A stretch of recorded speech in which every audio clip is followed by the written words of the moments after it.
Good afternoon, ladies and gentlemen, and welcome to our Springbok press conference with Springbok coach Jacques Nienaber. Most of you have joined our press conferences before, so you know the drill. We are quite pressed for time as usual, so we are going to keep it short and sharp. Can I please request that if you ask your question, you ask one question rather than two or three in one question, please, so that we can get through more media if possible. And then, just as usual, we'll keep the Afrikaans questions for the last 6, 7 minutes or so. So without further ado, you know the drill. Please just lift your hand when you have a question, and yes, we'll fire away. Mubin? Good afternoon, Zena. Good afternoon, Jacques. My question to you, Jacques, is how has the Bulls and the Stormers players coming to the camp? Has it been a smooth sail for them so far? And then can you just tell us about the selection as well? Is the door still open for players like Dylan Lades and Raymond Rule still to make it in the future? Thanks. Yeah, and in your first part is about the Bulls and the Stormers guys. Yeah, obviously they've been with us now for 1.5 days. And obviously the Stormers guys came into camp with smiles on their faces, and the Bulls probably disappointed, which one will would expect, seeing that the final was such a closely contested game. And yeah, so in terms of players from, yeah, we can always, if there's injuries and stuff like that, we can always look to get players in from anywhere. I mean, I don't want to speculate just on the two you mentioned, but players in local competitions, Nathan? Thanks, Zena. How's it, Jacques? Jacques, we see more and more players coming back or returning from their European stints. Would you say this is a good for SA Rugby, and especially in the lead up to the World Cup? Is this something that you encourage? Yeah, I think it's good. I think it's good for the fan as well if players decide to come back from having a stint abroad. And it's obviously nice having them in our environment, because we can obviously look at them in terms of a player management and a player welfare point of view. We've got a little bit more control over the players. When they play abroad, we hope that there's some goodwill between the Springboks and the clubs that they represent, to get some player welfare and to look after the assets, which is both an asset for us and for them. But it just makes it a lot easier when they're in South Africa, So, yeah, it's a good thing. If they want to come back, we will always wait for them with open arms. Craig Lewis? Thanks, Ina. How's the Jacques? Hope you're well. Hey, Jacques, Craig. just looking at your squad, I mean, you obviously have quite a few newcomers and guys who've been rewarded for their form in the URC. Just how do you foresee balancing, during the Wales series, sticking with the tried and tested and prioritizing results while also giving, maybe game time to some of the new guys to get them some game time under the belt, knowing that it's not all that long until the next World Cup, and that could be important to build a bit of depth. Yeah, I think yeah, we've got a plan with the players. We've got obviously three. Hopefully, I think it is three SAA games in November coming up, which would give us a great opportunity to expand and be a little bit creative in terms of team selection. And we've got a plan currently worked out for the year for 2020, where we would like to play players, but that plan changes quickly, determining on the results and determining on injuries. You might think that one player might only play on the end of year tour in the SAA game, and if you pick up two injuries in a position quickly, then that player might start in test matches. So yeah, that will always be something that we will closely monitor. And yeah, that's always the balancing act. And like I mentioned before, I think if you represent your country, you represent a brand that's over 100 years old, you've got a responsibility towards that. And our responsibility is to perform and to make our country proud as the Springboks. If there is an opportunity to maybe expose players to the highest level of international rugby, then we will take that opportunity. But again, like I said, it will be determined by injuries, and it will be determined by momentum that we build.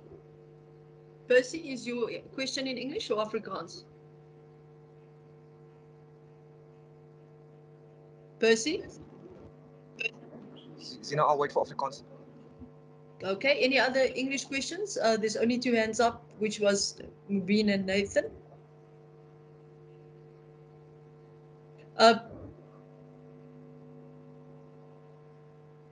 Grant?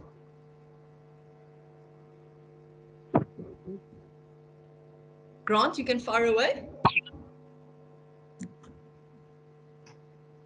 Yes, thanks. Can you hear me? Yeah. Yes, we can. Thanks, Jacques. What are you expecting from this Welsh side? Obviously, they've announced their side now. What type of challenge do you expect? Yeah, I expect a desperate Welsh side, and not because of where they are, because and I can't give an opinion what's going on in their camp, but we've been desperate before as the Springboks when we came back in 2018. So I know what that feels like. So I think that's what we probably face. We will face a team that will be well prepared. They had a lot of preparation time building into this series. And I think they will be well coached, well prepared, and desperate. And again, I'm not saying desperate in the sense that they have to get a victory, but desperate in the sense that purely because I know what it feels like in 2018. Ken Boland? Thanks, Zina. Hi, Jacques. Okay. Jacques, there's obviously been a lot of focus in the last few weeks on guys like Ifan Ruas and Elrich Low, and deservedly so, given their URC form. Do you feel, though, that there's still a bit of a thing in South African rugby that we're a little bit insular? And I mean, I was speaking with reference to then a guy at the weekend like Jasper Wiese, who puts in an incredible performance in the Premiership final. And his name just doesn't really come into conversations a lot locally. Do you feel like South Africa, we really need to broaden our horizons a bit and fully embrace what's going on in the rest of Europe?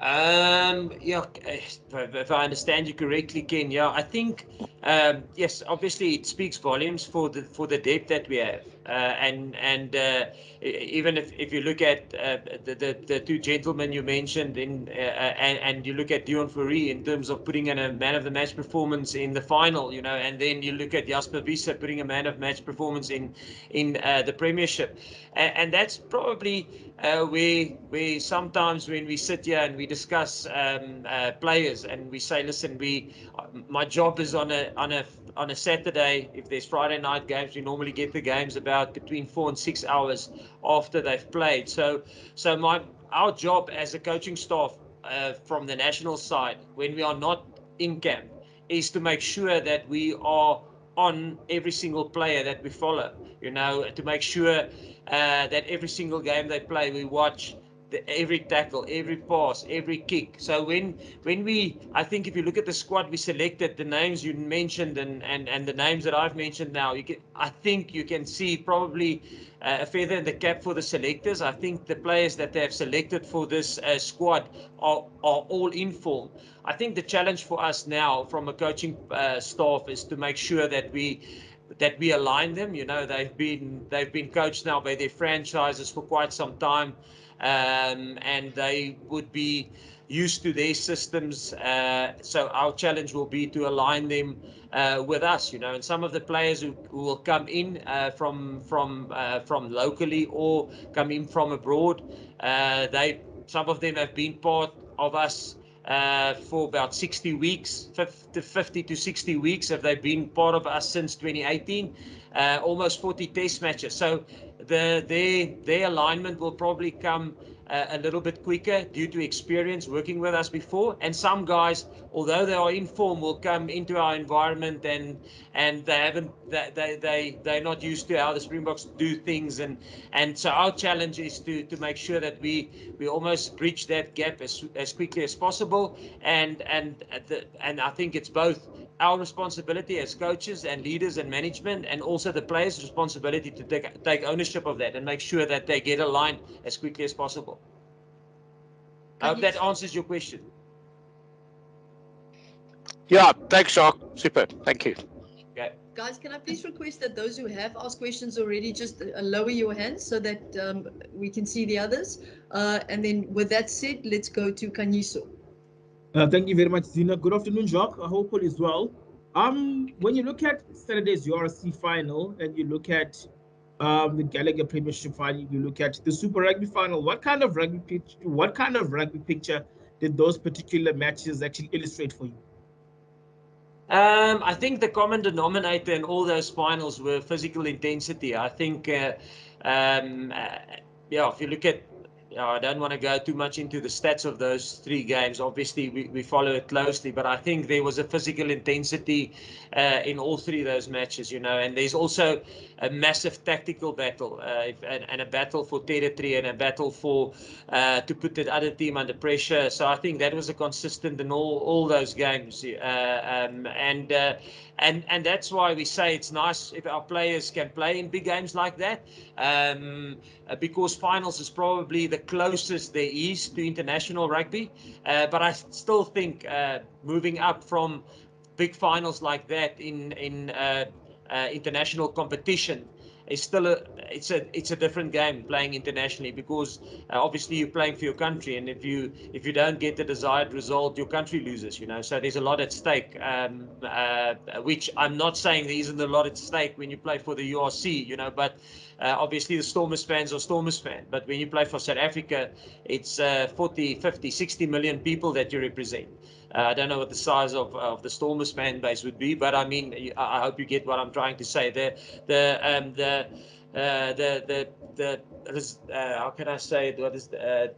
What you play for is just a lot bigger when you represent your country. Liam? How are you? How are things there? Hi, Liam.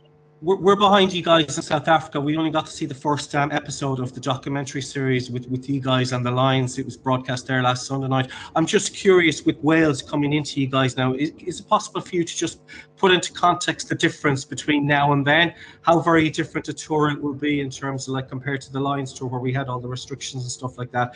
I'm just wondering, from your perspective, how good will that be for South African rugby, and as well for the Springboks in terms of your preparation? How very different is it for you this year compared to last year? You could compare and contrast to both, please. Thank you. Liam, yeah, no, listen, it will be phenomenal for us, for South Africa. If you think of the fans in South Africa, that we, as the Springboks, we haven't played in front of a crowd since we won the World Cup. We've never performed for our country, in our country, as world champions. So the last time we actually played in South Africa or performed in South Africa was against Argentina at Loftus before we went on the World Cup, the last game of the Rugby Championship.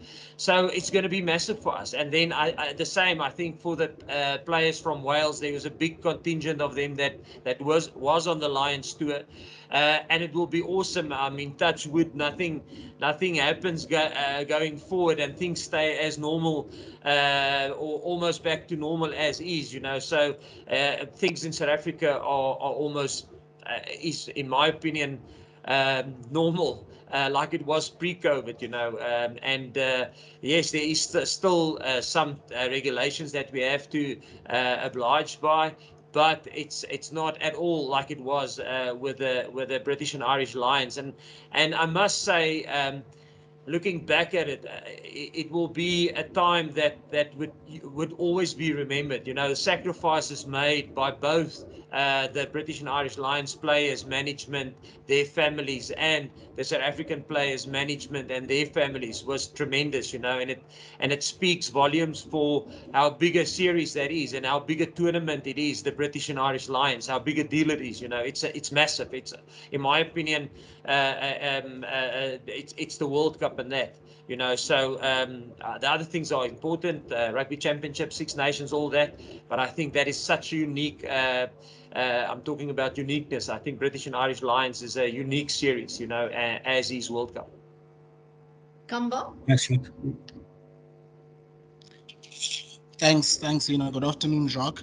You would have seen last week that there are changes to the Rugby Championship format. I just want to pick your brain on what you think, how the change or the reverting back to, a structure that is more conducive to the amount of rugby being played. What your initial impression of that is?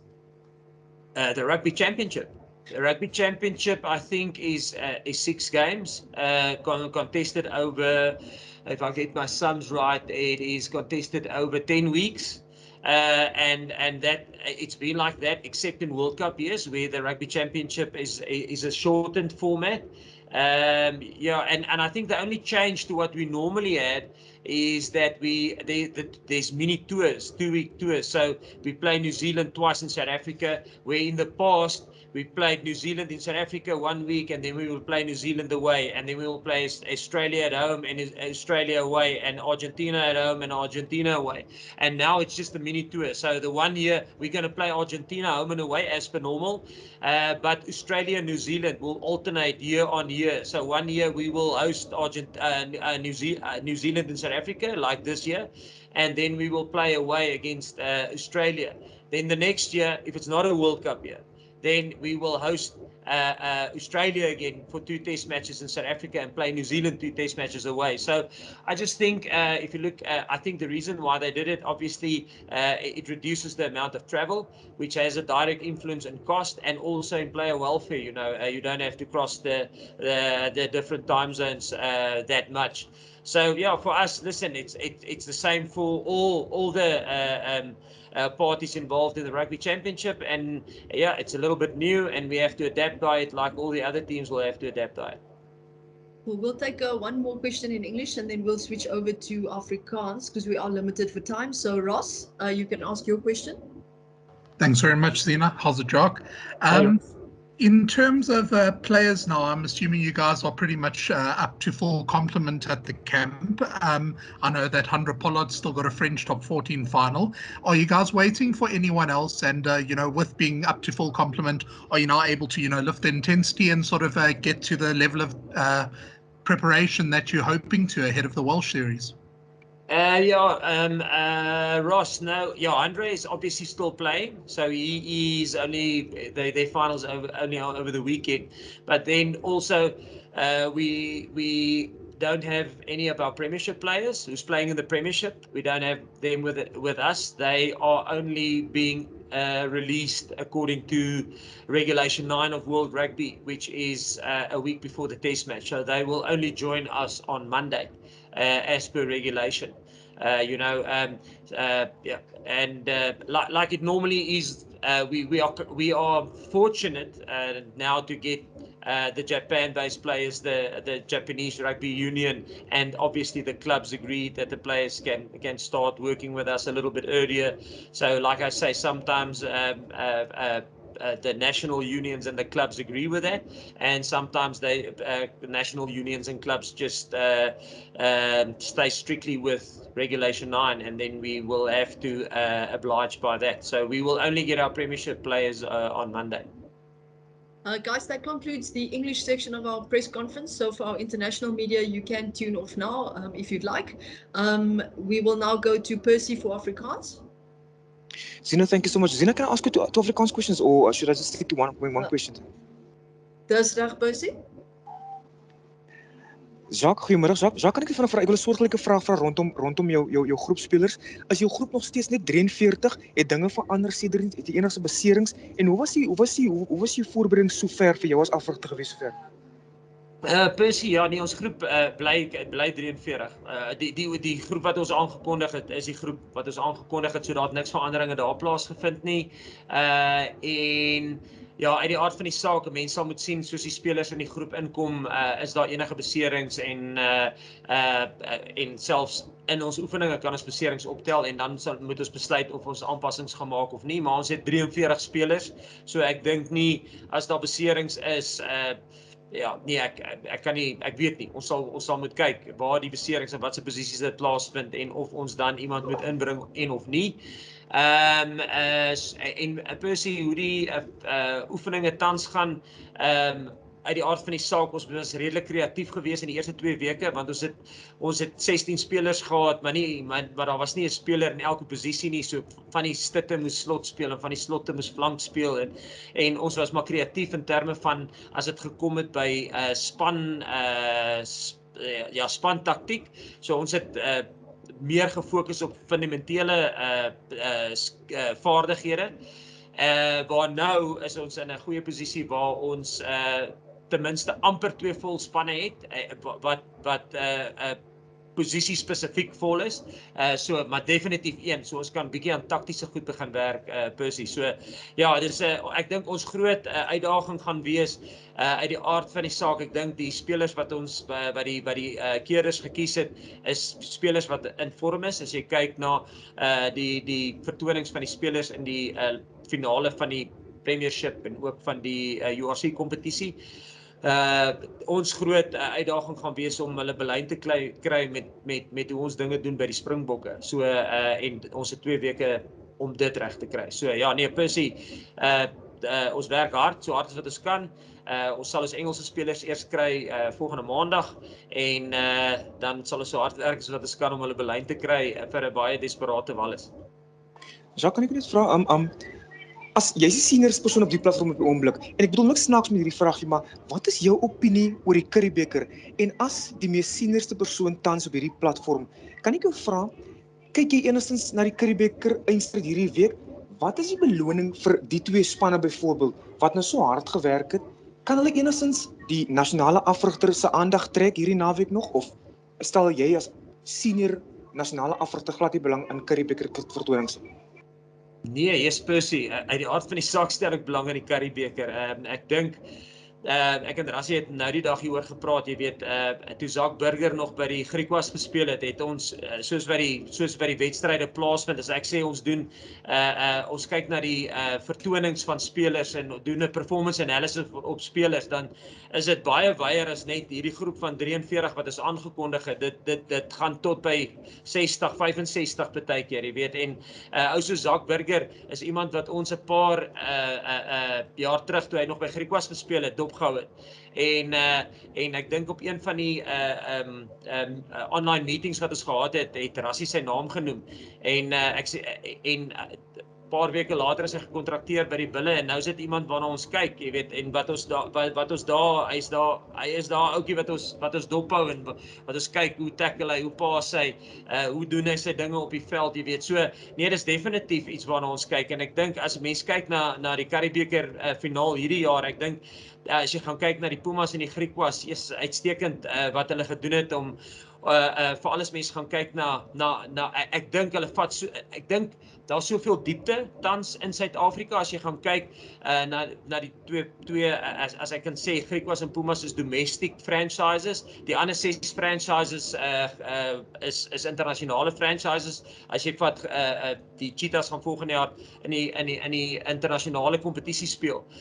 Dink ek hulle begin so raakvat in terme van die talent wat daar is, jy weet, as jy kyk na die budgets wat daai 2 spanne, die sogenaamde kleiner spanne het, Pumas en 'n Griquas, jy weet, en daardeur verwys ek nie na iets wat die Bulle of die Cheetahs verkeerd gedoen het nie. Ek verwys maar net na die grootheid van hoeveel talent daar in Suid-Afrika is, dat daai twee spanne dit maak in 'n Currie-beker finaal, jy weet, en dit is die eerste keer, ek dink sinds die eerste keer vir die Pumas ooit en die eerste keer vir Griquas sinds 1970. So dit is uitstekend. Nee, is Percy, dit is definitief iets wat ons streng dophou.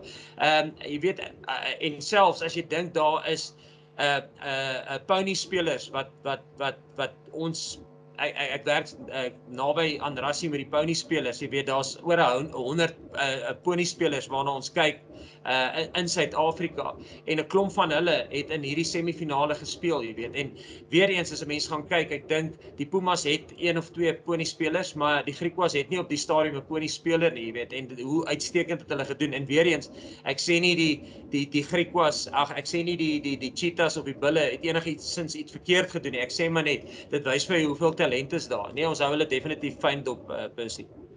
Guys, we're going to take the last 2 questions, but very quickly, please, Kobus, and then followed by Zian, and then we wrap things up. So, Kobus, you can go. Baie dankie, Zina. Hallo, Jacques. Hey, Kobus.